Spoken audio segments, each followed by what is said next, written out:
No 29. novembra līdz 1. decembrim Startautiskā izstāžu centra Ķipsele Rīgā notiks startautiskā mašīnbūves, metālapstrādes, automatizācijas, elektronikas, elektrotehnikas, instrumentu un jaunu tehnoloģiju izstāde Tech Industry 2012, kas ir gada nozīmīgākais un lielākais metālapstrādes un mašīnbūves pasākums Baltijas reģionā.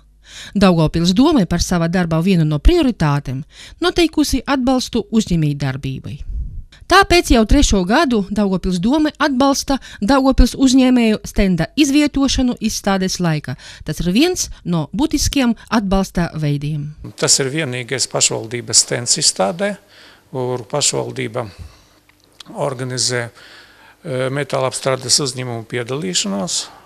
Šajā gadā tātad mēs piedalās akciju sabiedrība Daugavpils lokomotīva remonta rūpnīca, akciju sabiedrība Ditu un pievedkiežu rūpnīca, SIA Ziegler mašīnbūve, SIA LIAD un vēl 2 nelieli uzņēmumi, SIA VMD2 un SIA Plastmet.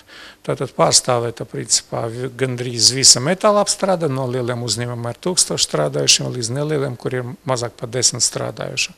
Šogad izstādē piedalās 6 no 14 Daugavpils metālapstrādes uzņēmumiem. Ja sākotnēji uzņēmumus vajadzēja pierunāt, tad šogad uzņēmumu aktivitāte ir liela, viņu interese ir augusi.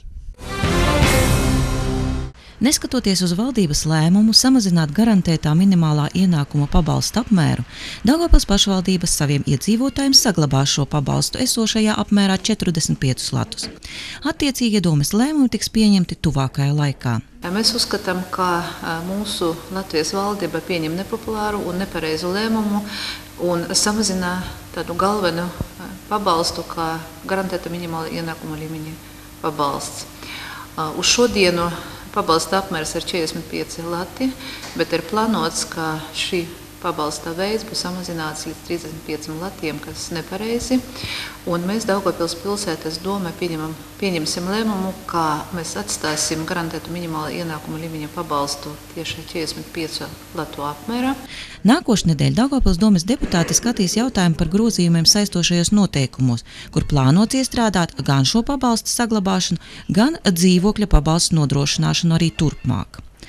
Žana Kulakova paskaidroja, ka arī tad, ja valdība atteiksies līdzfinansēt dzīvokļa pabalstu, kam šogad Daugavpils saņēma 370 000 latu, pašvaldība saviem iedzīvotājiem palīdzēs arī turpmāk. Mēs Daugavpils doma pieņemsim lēmumu, ka šos līdzekļus mēs ieplānosim nākošā gada budžeta, jo mēs uzskatām, ka mūsu iedzīvotājiem jāpalīdz, jo sociālā spriedze vienalga mūsu pilsētā ir, un tas palīdzēt kaut kā mūsu iedzīvotājiem atrisināt sociālās problēmas.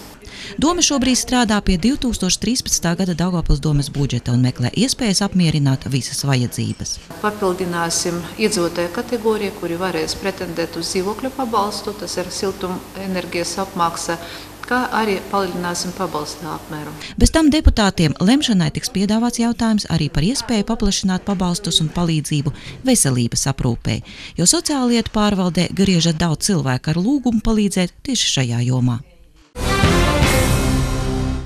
Daugavpilī ir aktivizējušies krāpnieki, kuri uzdodas par sociālajiem darbiniekiem un tādējādi iekļūst pensionāru un invalīdu dzīvokļos un apkrāp cilvēkus.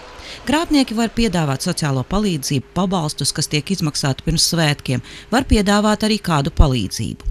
Sociālo lietu pārvaldes vadītājas vietniece Benita Siliņa informē, ka sociālais darbinieks bez iepriekšēja saskaņojuma ar klientu uz mājām nenāk. Pārvalde sazinās ar cilvēku un nosaka vizītes laiku. Ja ir zvans pie durvīm un stādās priekšā kā sociālais darbinieks, nekavējoties jāsazinās ar sociālo lietu pārvaldi pa tālruni 654 23 700 un jāsalīdzina dati, un tikai tad var vērt vaļā durvis. Sociālajam darbiniekam ir apliecība ar vārdu, uzvārdu, fotogrāfiju, kā arī iestādes nosaukumu un apaļo zīmogu. Daugavpils domes priekšsēdētāja Žana Kulakova izteica sarūktinājumu, ka krāpnieki aktivizēs tieši pirms Ziemassvētkiem, kad mēs visi gaidām siltumu, prieku un labestību. Domes vadība aicina iedzīvotājus būt ļoti piesardzīgiem un svešiem cilvēkiem durvis neatvērt. No 26. līdz 30. novembrim vienlaicīgi 5 Latvijas pilsētās Liepājā, Ventspilī, Rēzeknē, Daugavpilī un Valmierā Valsts izglītības attīstības aģentūra sadarbībā ar izglītības pārvaldēm, skolām, augstskolām un vietējiem uzņēmumiem rīko karjeras nedēļu. Daugavpilī karjeras nedēļas ietvaros paredzēti dažādi pasākumi, kuru laikā jauniešiem ar dažādu aktivitāšu palīdzību ir iespēja gan saņemt informāciju par profesiju daudzveidību un izglītības iespējām Daugavpilī, gan gūt zināšanas un prasmes dažādās karjeras izglītības jomās. 28. novembrī Daugavpils domē notika karjeras nedēļas viens no pasākumiem – tikšanās ar uzņēmējiem ar devīzi uzņēmēju darbībai starts. Tikšanos atklāja un jauniešus uzrunāja domas priekšsēdētājs pirmais vietnieks Vitālijs Zarevičs. Karjeras nedēļa ļoti svarīgi priekš mūsu pilsētas, tāpēc kā atkarīgi no tā, kā mūsu jaunie uzņēmēji strādās pilsētā un vai viņi paliks šeit, būs atkarīgi no tā, kā attīstīsies mūsu pilsētā. Tāpēc viss, kas saistīts ar jaunatni, viss, kas saistīts ar uzņēmēju darbību, pilsētai jābūt prioritāti. Un karjeras nedēļas ietvaros noteikti ne tikai tikšanās notiks ar jauniem cilvēkiem, lai viņi izvēlētos pareizi ceļu, uzņēmēju darbība un uzņēmēju starts, un šis nosaukums, laikam, šīs tikšanas runā pats par sevi. No tā, ko viņi dzirdēs, ko viņi redzēs, kādus projektus viņi izvēlēsies, būs atkarīgs mūsu pilsētas nākotne. Kā jūs raksturotu vispār karjeras izvēles darbs Daugavpilī? Es domāju, ka karjeras darbs Daugavpilī tas tikai sākuma stādija, tāpēc, ka nesen pieņemti tādi lēmumi, kas saistīti ar karjeras izvēli, un karjeras nedēļa, ka tāda eksistē mūsu valstī nesen, bet domāju, ka gan izglītības pārvaldes speciālisti, kuri tagad parādījies mums konkrēti par karjeras izvēles atbildīgie cilvēki, gan mācību iestādes ir cilvēki, kuri atbild par karjeras izvēli. Tāpēc būs ļoti svarīgi, kā viņi nostrādās, no tā, kā viņi nostrādās, būs atkarīgs mūsu pilsētas nākotne. Pasākuma laikā jauniešiem bija iespēja iepazīties ar pilsētas rūpniecību, uzņēmējdarbības attīstību, galvenajām tendencēm, iespējām karjerā. Ar jauniešiem tikās Latvijas Tirdzniecības un Rūpniecības kameras pārstāvi. Bija prezentēta Daugavpils Universitātes pieredze, Daugavpils 12. vidusskolas pieredze profesionālās pilnveides jomā. Ar jauniešiem tikās uzņēmumu Maks un Cable, skrošu rūpnīcas, drukas servises 7 dienas nedēļā pārstāvji. Kad pagājušā ziemā Daugavpilī dažādos pilsētas mikrorajonos tika ierīkotas ārā slidotavas, gan jaunākās paaudzes, gan pieaugušā amatieru slidotāju sporta dzīve kļuva daudz aktīvākā. Tāpēc tik daudziem daugavpiliešiem interesē jautājums, vai būs slidotavas arī šoziem? Ar šo jautājumu mēs griežamies pie sporta sfēras kuratora, Daugavpils pilsētas domas priekšsēdētājas vietnieka Vjačeslava Širjakova. Pašvaldība pievērš lielu uzmanību ziemas sporta aktivitātēm. Pateicoties uzņēmumam labi iekārtošanā dēļ, sporta pārvaldē, sporta entuziastiem un stipram salam 5 plānotu slidotavu vietā pagājušajā ziemā pilsētā tika ierīkotas 6 publiskas slidotavas – Jaunā Forštāte, Čeripova, Centra un Pacietoksnī. Šīs slidotavas tika izmantos kā bērnu jauniešu sporta skolas nodarbībām hokeja, iedzīvotāju bezmaksas lidošanai, tā arī sporta sacensībām.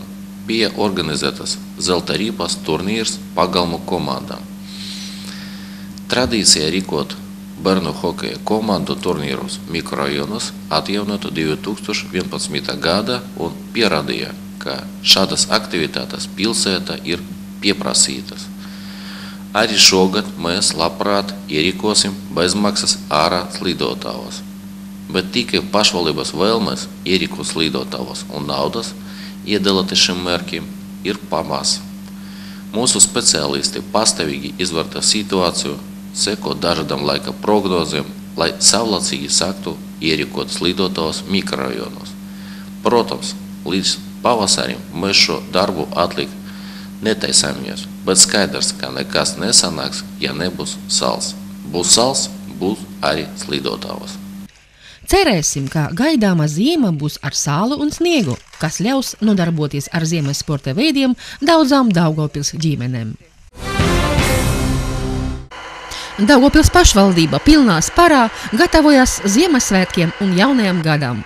Daugavpiliešus un pilsētas ciemiņus gaida plaša, daudzveidīga un ļoti interesanta svētku pasākumu programma.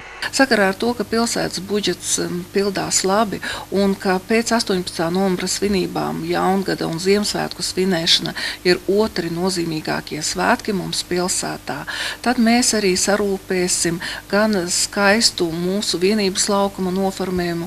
7. decembrī mēs atklāsim mūsu Ziemassvētku egli, tāpat arī sāks darbu rūķu namiņš un mūsu pilsētniekus sagaidīs vēl ļoti daudz pārsteigumu. Šajā gadā mēs plānojam ļoti skaistu karnevālu gājienu pa Rīgas ielu. Vēlāk visiem karnevāla dalībniekiem mēs arī piedāvāsim apmeklēt lielo egli vienības namā. Tāpat arī pilsētas labākos, čaklākos skolānus, bērnus mēs aicināsim uz Domes Jaungada egli. Tāpat arī plānojam daudzus koncertus tiem, kas vēlas Ziemassvētkus sagaidīt klusumā, pārdomājot to, kas bija šajā gadā un mēģinātu plānot, kas būs nākošajā gadā.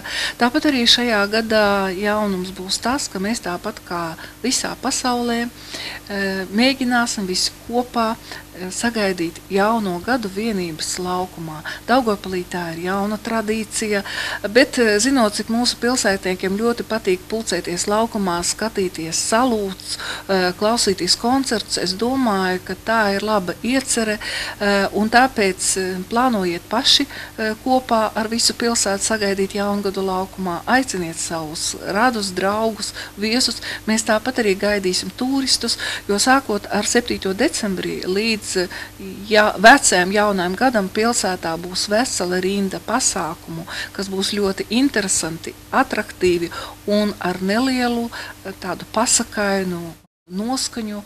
Nākamajā nedēļa Ziemassvētku un Jaungada svētku pasākumu programmā Daugavpilī tiks nopublicēta pilsētas pašvaldības oficiālajā mājaslapā Daugavpils LV un Daugavpils pilsētas mēdījos.